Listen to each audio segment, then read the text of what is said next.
Hello friends, this is Sharad Prakash Pandey. Once again, I welcome you all in the discussion of acid-base theory. Just we have already discussed it about acid and bases in the TPS activity. Now the basic purpose of this video is to recall and apply the knowledge of acid and bases in the daily routine life and in the estimation of various drug material and in the routine practicals. The basic theory of acid and bases was given by the various scientists. The first theory was given by Arrhenius and known as Arrhenius theory of acid and bases. According to the Arrhenius, acid are the substances which produces hydrogen ion in the solution.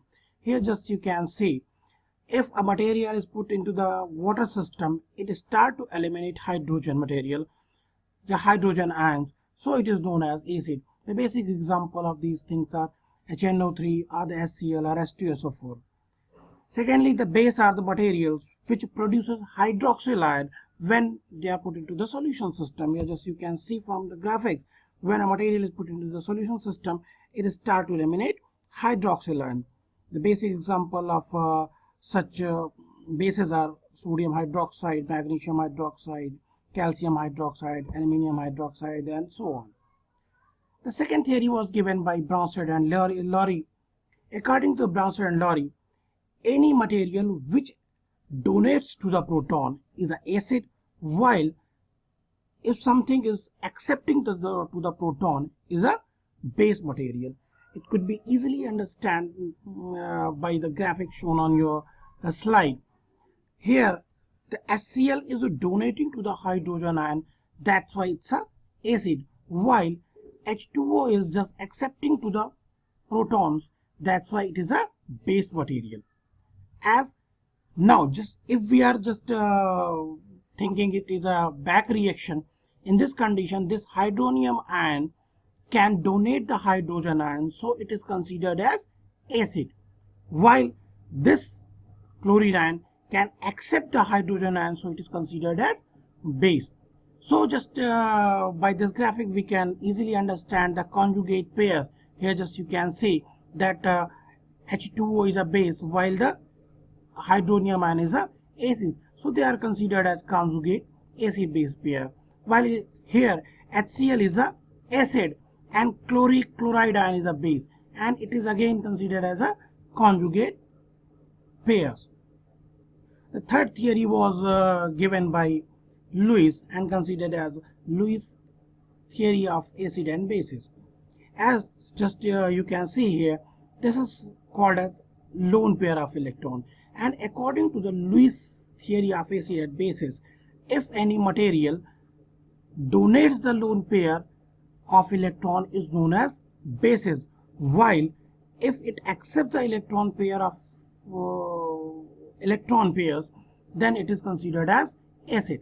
In this case, just you can see here, NH3 is donating the lone pair of electrons to the BF3. So NH3 is a base material and BF3 is a acid material.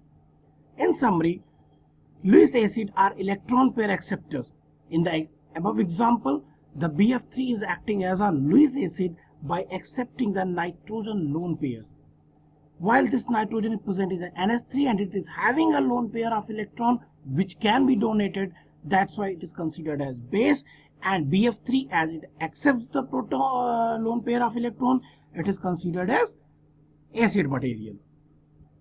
Now there are some examples of acid and bases. The first one is HCl and HNO3. As these materials are donating a single protons or single hydrogen, that's why they are considered a monoprotic acid. Second example is H2SO4, as it is donating the two hydrogen ions or the two protons, that's why it is known as diprotic acids. While in case of H3PO4 and H3PO3, you can see it easily that it is donating almost more than two protons, that is, so it is all called as polyprotic acid because it is donating more than two hydrogen and almost three, so it is considered as polyprotic acid. Here, as we have already discussed, because BF3 is accepting the lone pair of electron. It is called as Lewis acid. Some common example of bases are sodium hydroxide, magnesium hydroxide, calcium hydroxide, and aluminium hydroxide, and so on. As just I have mentioned here, NH3 is a Lewis base. I have already discussed, because NH3 is having a lone pair of electron which can be donated, so it is called as Lewis bases. Here are some recall questions. The first question is that what are the acid and bases according to the Arrhenius theory? Obviously, just I have already discussed, any material which donate hydrogen ion is an acid, and which donate hydroxyl ion is a base. In question 2, if any material accepts the proton, then what it be called, acid or base? Here just you have to think about, as material is accepting the proton. I have mentioned earlier, according to the Bronsted-Lowry theory, if something is accepting the proton, means it is a base material. If something is donating the proton, that means it's a acid material. Means in this question, if material is accepting the proton, means it's a base. In question 3, S2SO4 and S3PO4 is example of monoprotic and diprotic, or so on. There are several different options are there. Here B option is correct one, because S2SO4 is having almost 2 hydrogen ions, so it is a diprotic, and S3PO4 is having a 3 hydrogen, that's why it's a triprotic or polyprotic material. In question 4, NH3 is an example of Lewis acid, Lewis bases, deuterions are none. Again and again I am just discussing that NH3 can donate the lone pair of electrons, so it is always considered as Lewis bases. So B option is correct here. In question 5, a lone pair acceptor material is acid according to the Arrhenius theory, Bronsted-Lowry theory, Lewis acid theory, or none. I have already mentioned, according to Arrhenius, hydrogen ion donators are acids, hydroxyl ion donators are base.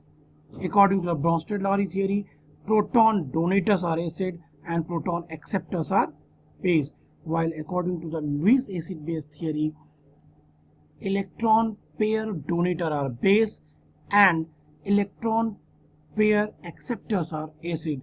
So here in this question, the correct answer is C, because here the material is accepting to the lone pair of electrons. So the C answer is correct one, that is, it is a, according to Lewis acid base theory, it is a acid material.